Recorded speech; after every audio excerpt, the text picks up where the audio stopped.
So Jesse Smith is giving the nutshell talk today about Watershed Restoration Program at White Buffalo Land Trust. Jesse is the director of the land steward at White Buffalo Land Trust, where part of his work includes guiding the development of the Hamala, hopefully I said that right, Canyon Ranch, which is a 1,000 acre preserve in Santa Barbara County. Jesse has worked with local and global leaders to broaden and deepen the positive impact of regenerative ag for many years. In this week's talk, he's going to be discussing White Buffalo Land Trust Watershed Restoration Program. So take it away, Jesse. Thank you very much. And I am excited to share a little bit about what we've been up to out here at Jalama Canyon Ranch. It's um, really exciting to be able to pull some of these projects together. We work across quite a few different fields that I'll share a little bit about today. But I think it's really important to continue to remind ourselves that so much of it comes back to perennializing our landscapes and diversifying our landscapes, and agroforestry and the work of the California Agroforestry Coalition is so core to the mission of this organization. Our organization is a nonprofit. We work primarily here in the Central and Southern California coastal ecoregions. And we were really founded in 2018 to focus on practicing and promoting and developing systems of regenerative agriculture. Back in 2019, we identified the opportunity to purchase a 1,000-acre ranch and conducted a 2-year capital campaign to raise the resources and funds in order to make that happen, closing escrow in April 2021. So we're coming up on our 5-year anniversary of stewarding this landscape. And this is really the place in which our fields of focus really land in place, and our theory of change is able to grow and evolve. At the outset, we were directly focused on land stewardship, knowing that we needed to have our feet on the ground and our hands in the soil, but we knew we also needed to continue to develop research and monitoring protocols and approaches in order to collect more information, more data, provide more synthesis and communication to deepening the knowledge base amongst us as humans and our relationship to natural systems. And our education training program is paired with that land stewardship and research and monitoring to kind of bring land stewards, landowners, farmers, ranchers, and all part and party to landscape health into the fold. But ultimately, we also are developing products and enterprises in order to bring a representational element into the marketplace that really does get people to look back into the impact of their purchasing decisions on soil, water, biodiversity, and human health. You guys all know what agroforestry is, but I wanted to share kind of an overview of the projects that I'll be talking about today here, and kind of how the different elements of our livestock systems, our cropping systems, our forest management systems, our riparian restoration work, as well as our kind of a pasture enhancement and diversification, all kind of fall within this agroforestry bucket. I won't touch on all of them because I don't believe I have time. Can I also just get a time check? We're here at 12:30. How long do I have? You have almost until the end of the hour. Okay, so about 30 minutes. All right, that's Yep. great. All right. So, when we ask this question of why agroforestry, why now, we often reflect on a framework of 3 terms: activation, restraint, and reconciliation. And so I think we all can recognize, either through firsthand experience or through what has been shared in the media or within our communities, that there are some real constraints that we're all facing right now. In California, wildfire and drought is top of mind. Within a coastal region, erosion and soil loss, once we lose it into the Pacific, it's almost impossible to reclaim. And we also are sitting at the kind of epicenter of one of the 13 major biodiversity hotspots in the world. and the biodiversity decline right now is not something to ignore. But also, I think that we have to recognize that farm and ranch economic pressure and balancing ecological health and diversification and some of these aspirational goals of kind of a future land base, and actually just retaining the farm, actually paying the bills, actually, for a person who's in agriculture, and I have two kids, like the concept of putting them through college and putting a savings away, like these are things that I know a lot of peers of mine, a lot of mentors of mine, a lot of colleagues are constantly dealing with right now. And to do all this work, where are we going to find the workforce? Who's going to be the skilled laborers? Who's going to care about both the land stewardship and the research and data and kind of the human and ecological health? Like all these things are real restraints.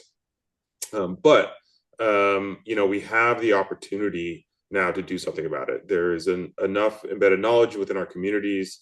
There's a kind of an evolution curve of technology that both increases accessibility as well as decreases cost. We can see a lot more now through satellite technology and remote sensing devices. There's a young generation that is really stepping into the role in agriculture and land stewardship, where I'll quote a colleague of mine as he said in a course we were co-facilitating. He's the nursery manager at our Chumash environmental office. And he said, I envy the privilege of the future generations that will grow up in a world where they'll know nothing else other than regenerative, holistic, and intact agriculture.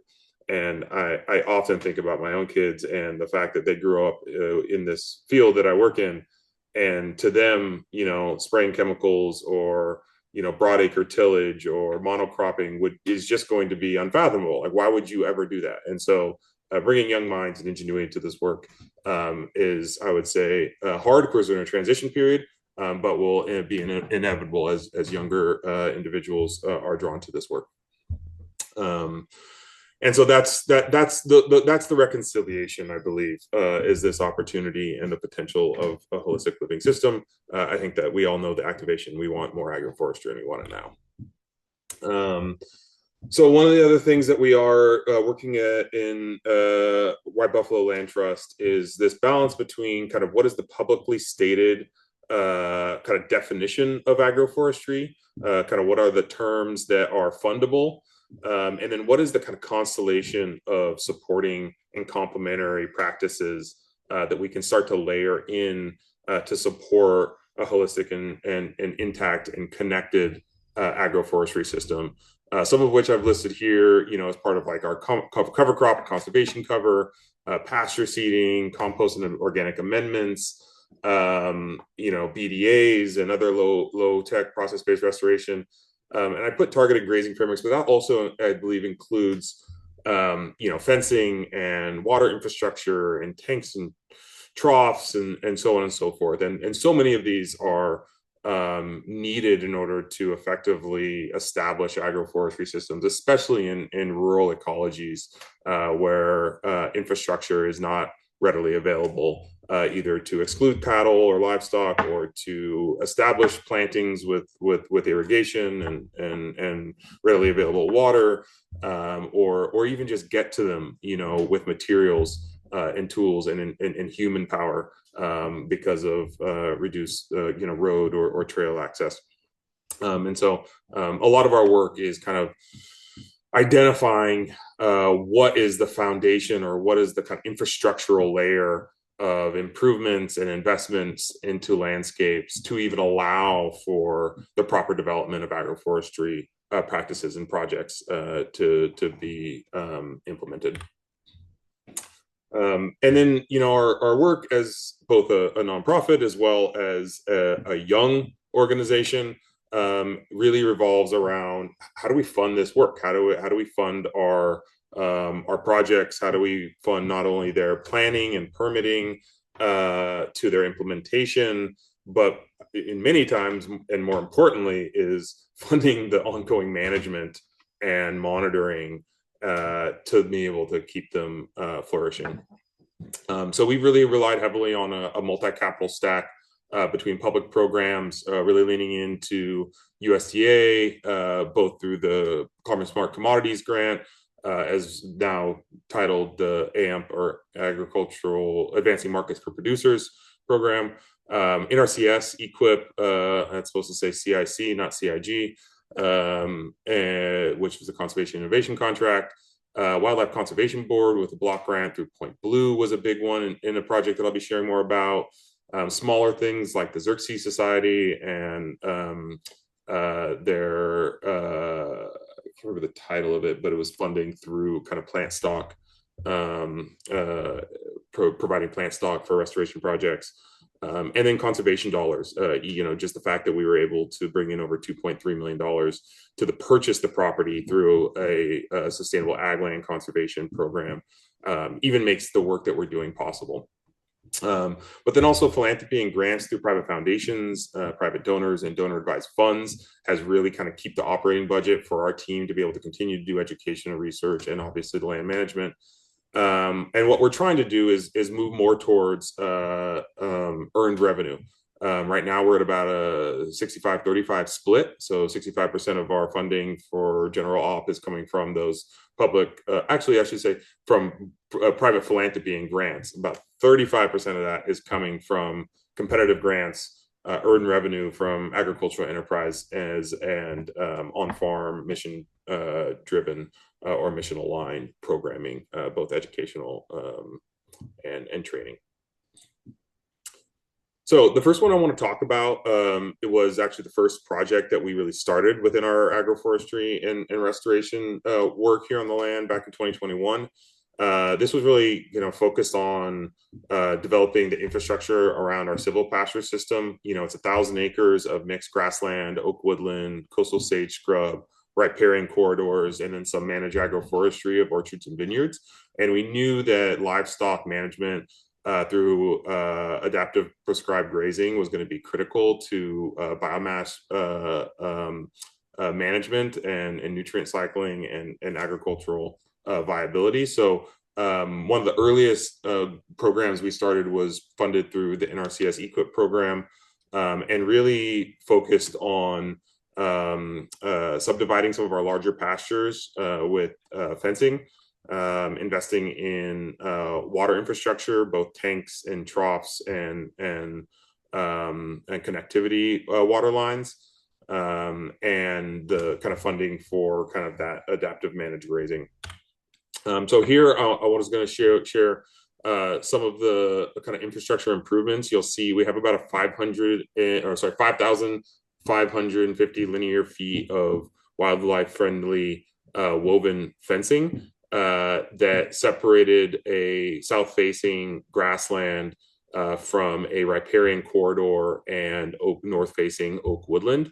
It used to be a 400 acre pasture that we were able to identify about an 80-acre section that was primarily grassland and was the focus of more of our targeted grazing, which allowed us to start to establish these agroforestry systems, both with what you see here, which is a fence line elderberry hedgerow planting, as well to the left of that mulched area is an EQIP funded riparian planting tree shrub establishment along the riparian corridor. And so those elderberries that you see there, those went in this last winter or before the end of the year, whereas the riparian restoration went in back in early or late 2021, no, 2022. I think that this is one of the core aspects of what we talk about, identifying landscape diversification and practice diversification, and where the funding can really help establish these. The fact that those cattle don't have access to these agroforestry systems when we don't want them to is a key aspect of me being able to actually see them thrive. But additionally, the trough and the tanks and the solar pumping station that you see in the other photos have been critical for our pasture rotations and water access points for our grazing season, which is seasonal. We run for about 6 months during our wet winters, and we destock during the part of the year where things are dry here. But it also increased our water holding capacity and water distribution infrastructure for the establishment of agroforestry systems. So when we don't need the water as much for our vineyard, we're able to really devote that infrastructure for establishment planting of our riparian restoration or our native habitat development or some of our agroforestry production systems. The funding also supported about 1.25 inch underground water line, and the fact that we put in, I think, 20,000 linear feet in about 2 days with the dozer that was doing a direct burial was also an amazing sight to see. So having water transference, all gravity fed, all spring fed. There is now two of those solar pumping stations as well for kind of moving into higher elevations. The second project was also funded through NRCS, but was through our CIC, the Conservation Innovation Contract, that was more focused on our vineyard. And for us, the vineyard was a really valuable place for us to have a discussion around agroforestry in the context of a production system, the diversification of a multi-strata system where the vines, although visually still a monoculture, can be host to a more diverse ground story through cover crops, kind of mid-story, overstory through hedgerows, windbreaks, and habitat development, as well as kind of investment in kind of the monitoring associated with soil moisture and weather and flow, irrigation flow lines, in order to get more effectiveness of management decisions based off of real-time data conveyance. That grant is part of kind of a suite of funding programs, NRCS being one of them, compost connector under the zero footprint being another one, really supported in the establishment of multi-species cover crops in the understory of our vineyard, really focus on this steep slope in soil aggregate stability and ground cover, but also for forage production. The compost connector obviously funded the compost application.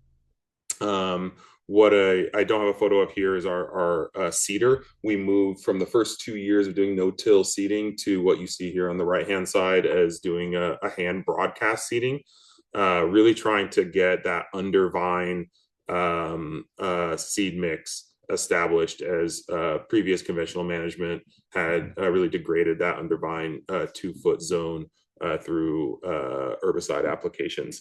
And we're really trying to build back that biomass and then come through with our resident herd of goats, graze prior to bud break. And then we've been utilizing mowing interventions throughout the year for dropping that organic matter to the ground to keep soil coverage. I wish I had a photo from our ecological outcome verification monitoring where it showed the horizon 45-degree and 90-degree photo time lapse in every year throughout the season. But what you would see is just such a difference in ground cover. Even this photo here in the center, that was 3 years ago to what this photo is on the left-hand side of this last year. Obviously slightly different times of the year, but just a wildly different kind of edge-to-edge ground cover that we're seeing. And so getting in, our grasses, our clovers and legumes, our flowering, beneficial insect habitat, all in our cover crop mix has been hugely beneficial, not only to really stabilizing that soil in a highly erosive kind of vertisol clay environment, but also keeping soil temperatures down, which we've been able to monitor through soil moisture probes, which you see here in the third image over. We have 4 of those located around the ranch. And then on the far right, we've established a hedgerow that kind of circumnavigates the entire vineyard. We've done that with all native trees and shrubs, really trying to expand that pollinator or that pollen and nectar availability window on either side of our vineyard bloom. So things like toyon and lemonade berry, buckwheat, fuchsia flowered gooseberries, sunflowers, a bunch of different native perennial bunch grasses, deer grass, giant wild rye, stipe pulchra, and all that kind of backed by some oaks. And yeah, really low mortality rate. It's taken a little bit of time. We don't do a lot of supplement irrigation. We did for the first year, and I've kind of taken it off the last couple of years. But everything's alive, everything's growing. I get the sudden urge of conventionality where I'm like, God, I bet these things could really jump out of the ground with a little urea, you know? And it's like, but the reality is that we keep applying compost, we keep applying wood chips. And we'll do some supplemental irrigation during the hottest parts of the year, but they're all doing good. The other thing, not grant funded, but we had a small instance of mealybug show up a couple years ago, and one of our fellows, as part of the Grizzly Corps program, suggested we put about a dozen targeted Western bluebird boxes around the vineyard. I think the budget was under $500 for everything. She put them up in a day, and bought them on Amazon. They were populated. Half of them were populated within a week. All of them were populated with nests and some with eggs within 2 weeks. And we saw these bluebirds skipping through our vineyard, feeding on whatever all year long. And this last year, we had almost zero instance of mealybug, really high quality grape harvest. So this is another one of those elements of kind of integrated pest management that we're really excited about in our vineyard. One of the projects that we have right now on our near horizon, starting up this year, is a new NRCS equip contract focused on fuel breaks and beaver dam analogs. And for us, this is one both as a kind of a rural site in Box Canyon with programming and overnight stays, for education and research, reducing fuel load, ladder fuel and canopy density is a priority, and we're really excited about that funding opportunity. But pairing that with BDAs and process-based restoration to really start to kickstart the hydrological processes in our stream banks and reduce sedimentation is a big priority. As you can see, on the left-hand side here, we have about 380 acres of oak woodland, many of which are not this beautiful savanna or open canopy. Much of them are subject to kind of this high density, product of an establishment year with a masting of acorns and a big rain or whatever it may be. They all are very similar age range in understory. Very little understory growth, a lot of dead wood and ladder fuel. We're not getting that much multi-strata photosynthesis. So one of our intervention strategies is to start to go in, thin out some of those oak woodlands. And on the right-hand image here, being at the top of the San Ynez watershed, we have a very flashy, flood-prone landscape. And so when we get those 2 inches of rainfall in a day or so, everything comes down. So our intention is to start working up some of our primary tributaries using kind of woven stick matrices, both with beaver dam analogs and post-assisted log structures, to start to mitigate some of the flow intensity and reduce some of the bed load and sedimentation. And to be perfectly honest, more importantly for me, some of the large stick and debris that end up clogging culverts downstream and washing out roads. And so pairing these two practices that are both fundable through NRCS conservation programs is something that we're really excited about trialing this coming year. However, that's future. This is present. So this is a project we've been working on for the last few years titled the Roots Program. This was funded through the Wildlife Conservation Board and a block grant through Point Blue Conservation Science. We had about 5 tasks that were intended to be completed in an 80-acre section of the property. A keyline pond, which is the last practice for completion this coming May. But additionally, keyline pasture seeding, part of which was drilled using a keyline non-inversion plow, part of which was broadcast, kind of a savanna style tree planting to create habitat and shade within our grassland. A riparian buffer planting that was supporting our in-stream rock structures for erosion control and kind of head cut mitigation. So this is the 80-acre site right here. The core desire is to increase riparian corridor connectivity. You can see this upper ridge line of oak woodlands and some coastal sage scrub is disconnected from these lower reaches of riparian corridors and oak woodlands. We really want to extend those oak canopies up slope to increase connectivity, hydrological function, and habitat. So there's two sections, kind of one that goes up from our barn on the left to the oaks, and a second one going from this lower right-hand corner up to those oaks. The diagram to the right is kind of inverted. So in the photo to the left, you're looking south, and the diagram on the right is due north. So kind of transpose in your head, if you might. The blue dots are the stone structures. The green dots are kind of our savanna style tree plantings, and then the purple boxes are our pasture seedings. And then that blue polygon in the bottom right of the diagram is the intended keyline pond. So here you'll see both a drone and a ground image of that primary riparian stretch. The drone image, you can kind of see the shadows. I was actually excited to capture this during the time of the day, where each little head cut you'll see is a pretty dark shadow there. There was a series of them all the way up with some remnant kind of dying willows, demonstrating that this used to be a connected riparian corridor, an indicator species for us. And you can vaguely see the outlines of our electric fence that kind of brackets that riparian corridor on the right-hand image as an exclusion zone. So we will be keeping livestock impact out of there for the next few years, most likely pulsing some goats through there once our tree canopies are above browse height.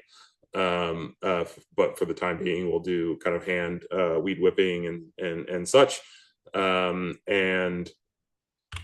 This was the process that we went through to first stabilize that stream bank by remediating these head cuts, filling, and then putting in a kind of I would call it like a tessellated pattern of one rock stone structures. And so we're hand placing every stone. This is 6 to 18-inch riprap that is not dumped into a gully. We are moving it with sleds. We're placing it meticulously. No stone is stacked on top of the other. There was kind of three main structures we utilize. Some call it a Zuni bowl from its roots within the Zuni tribal community in the Southwest. Others call them plunge ponds as applied to landscapes outside of that cultural context. But then also one rock dams, and stone rundowns to kind of lay back the slope and widen the channel. A system can be stabilized with stone, but it's not truly regenerative unless plants get in the mix. So our tree shrub establishment along these bank edges was kind of primarily anchored by self-propagated willow. You'll see the root development here, in just a matter of a couple months from live stake and pots. So we produced a few thousand of those within our internal nursery, and then really kind of expediting the process through, a battery-powered auger to do pilot holes. And one of the things that we're also trialing is a product from a company called Groasis out of the Netherlands, called a a water box, which is like a passive irrigation donut. You fill it with like 7 gallons of water, and through capillary effect, it keeps a moist root zone around trees and shrubs. But it also can capture rainfall and dew through kind of passive water harvesting. And that's what you see there on the right around a black walnut. These are photos on the left of our kind of savanna planting. We utilized cattle panel T-post stakes to create 8x16 exclusion zones within our pasture system. Each of those zones received kind of 2 overstory trees, 4 kind of mid-story shrubs, and then 4 understory perennial bunch grasses, kind of creating a bouquet in the middle of our pastures. So we have about 22 of those throughout this site. The intention is obviously once this kind of gets established above browse height, we'll be taking down these fences to be able to allow for browsing access and stuff like that, all managed. And on the right hand side, you'll see that same riparian corridor after our planting. In 3 zones, we had like a submerged zone, a bank stabilization zone, and what we call the pasture integration zone. So our kind of willows, red osier dogwood, sedges and rushes and creeping wild rye were all on the bottom, and our mid kind of bank zone are our California sycamores and poplars and fuchsia flower gooseberries and stuff like elderberries, and then pasture integration is when we got up to kind of more of our toyons and oaks and so on and so forth. This was on that same project, our pasture seeding. So we used a key line patterning system. So created a contour line and then did a non-inversion subsoil rip using a key line plow with seeding boxes on the back of this.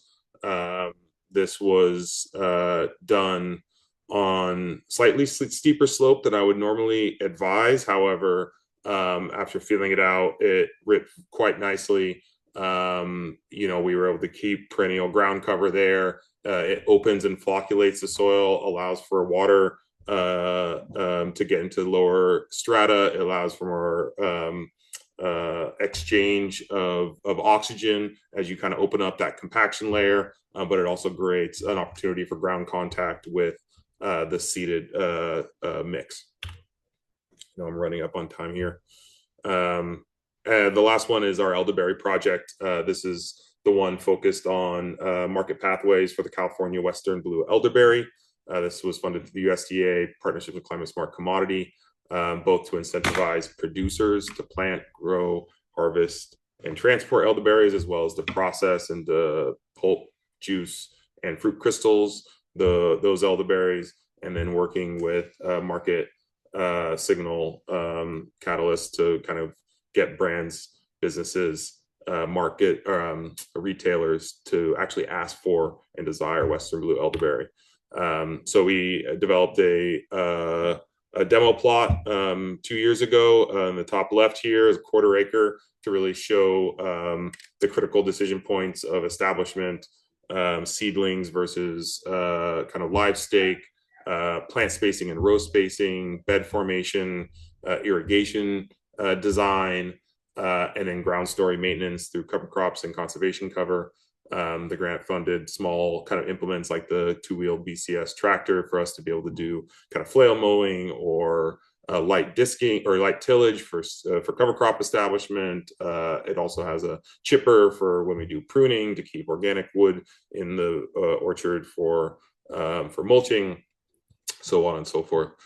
This is a beautiful naturalized elderberry that we actually use to propagate wood for our live staking.